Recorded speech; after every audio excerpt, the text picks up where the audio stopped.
Muy bien, advierten que por la suba de las retenciones la soja no será rentable en el 80% del área agrícola. A su vez, el gobierno ha advertido que vetará una baja de retenciones si el Congreso la convierte en ley. Iván Ordóñez es economista especializado en agro, está en comunicación directa con nosotros.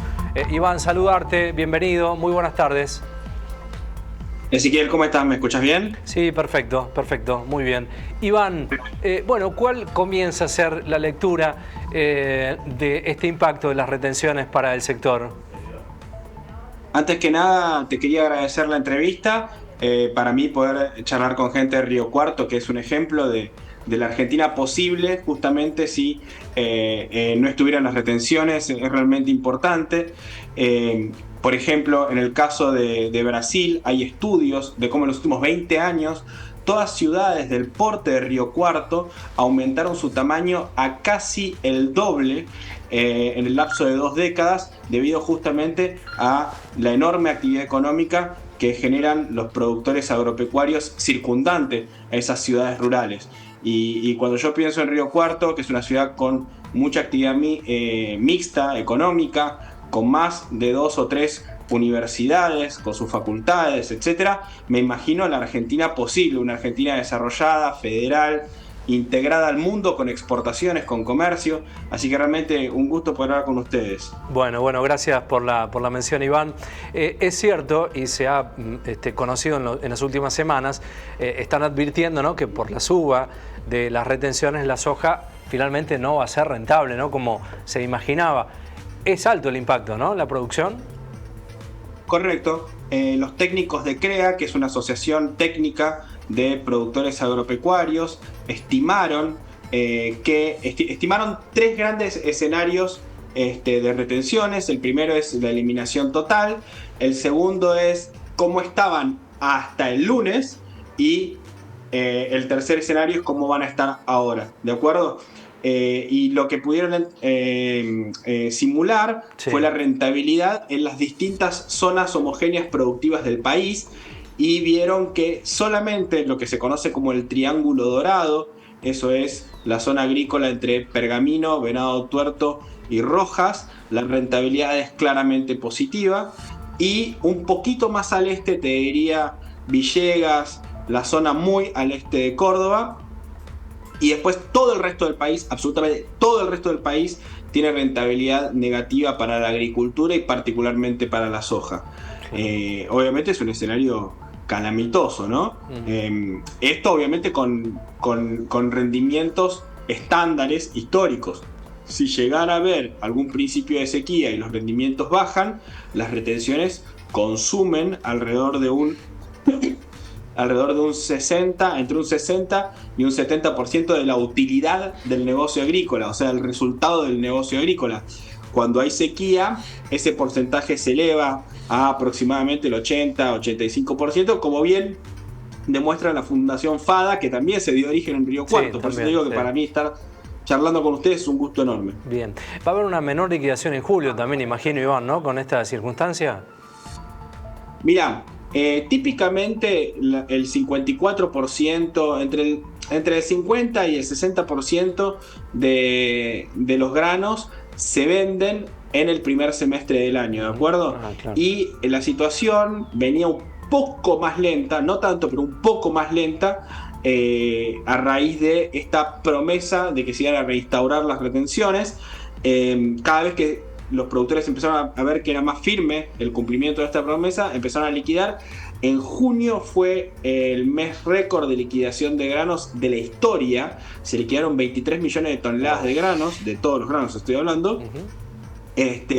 Y por lo tanto está previsto que vamos a tener una liquidación un poco más contraída en julio. Y hay que ver cómo se toman los productores el anuncio, y si tienen expectativa de que, por ejemplo, en la rural, que se celebra a finales de la semana de julio, y a medida que va pasando el año, el gobierno revisa la medida. Mientras tanto, yo creo que van a tratar, como entre comillas, como se apuraron a liquidar mucho en junio, lo que yo entiendo es que van a intentar ver cómo se comporta el tipo de cambio, y si el gobierno intenta seducirlos de alguna manera. Claro, hay un guiño, ¿no? El gobierno, ¿no? Nos decían los productores respecto a este tema que sería, bueno, algo con temporalidad, buscando las elecciones de octubre también, ¿no? Creo, bueno. En ese sentido, yo lo que creo es que el gobierno es muy claro en decir que para ellos lo principal es la estabilidad macro, que para conseguir la estabilidad macro, que principalmente es la reducción de la inflación, el equilibrio de las cuentas públicas es clave, y que para el gobierno no es relevante que los productores quiebren. Yo sé que esto es una tragedia escucharlo, sí, lógico. Pero casi explícitamente lo dicen desde el gobierno. Lo que ellos dicen, obviamente de una manera más neutra, sí, es nosotros acomodamos la cancha, acomodamos la micro resuélvanselo ustedes. Bueno, lo que yo creo es que el tridente entre tipo de cambio, retenciones y precio de los granos le deja hoy al productor agropecuario el peor poder de compra con sus ingresos desde la época de la Rúa. Wow. O sea, en los últimos 35 años estamos en el fondo del poder de compra, ¿de acuerdo? O sea, cuánto gasoil, cuánto fertilizante, cuánto insumo puedo comprarme con una tonelada de soja, hoy está, disculpen, sí, en el valor más bajo de los últimos 35 años, muy en consonancia con lo que fue la época de la Rúa. Entonces me parece que hay que atender esta situación. Claro, ha habido lógicamente los reclamos de la mesa de enlace, ¿no? que lo comentábamos aquí desde esta señal. Es lógica la situación. También sabemos que el campo a lo largo de...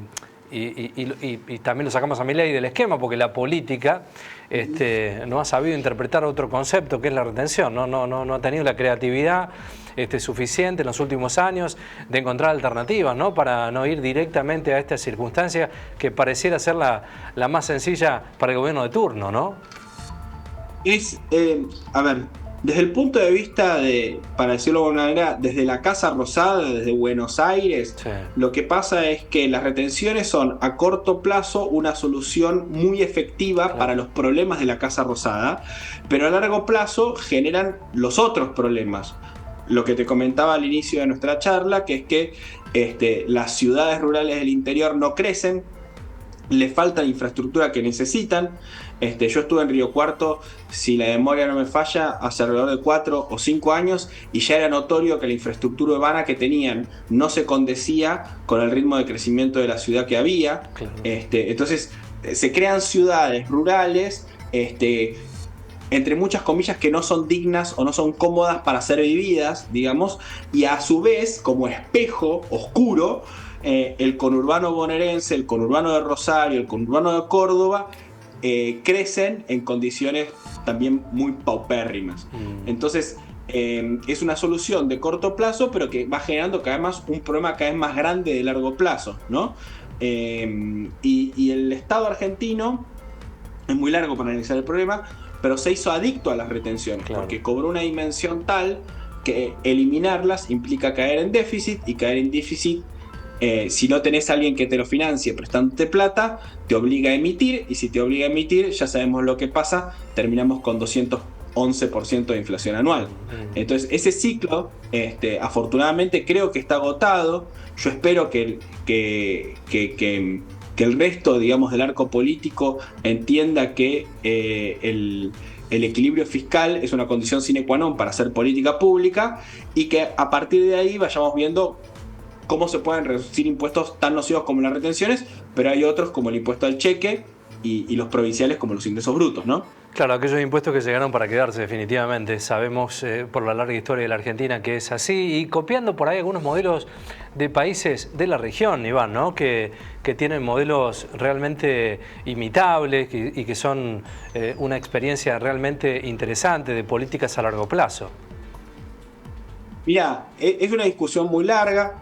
Obviamente, mira, para que te des una idea, el ingreso per cápita de Chile en 1980 era inferior al de Brasil, ¿de acuerdo?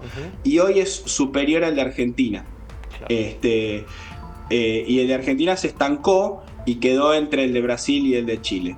Entonces, evidentemente, los chilenos hicieron algo muy bien y nosotros hicimos algo muy mal. Ahora, no es tan fácil hacer lo que hizo Chile.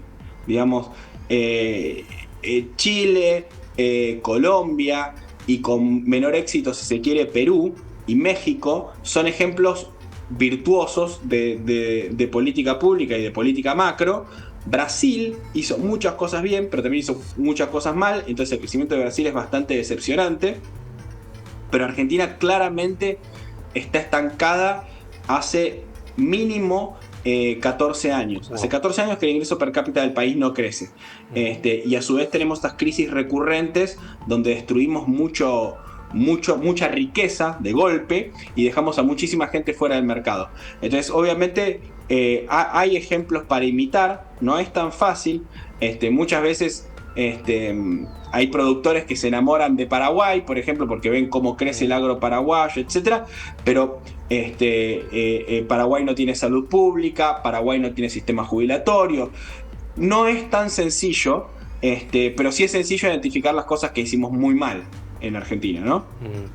Bien, Iván, has sido muy claro en tus conceptos, agradecerte el tiempo y la predisposición y seguramente en algunas semanas nos estamos volviendo a comunicar para saber novedades, ¿no? de lo que sucede con el campo y con el mapa de la Argentina.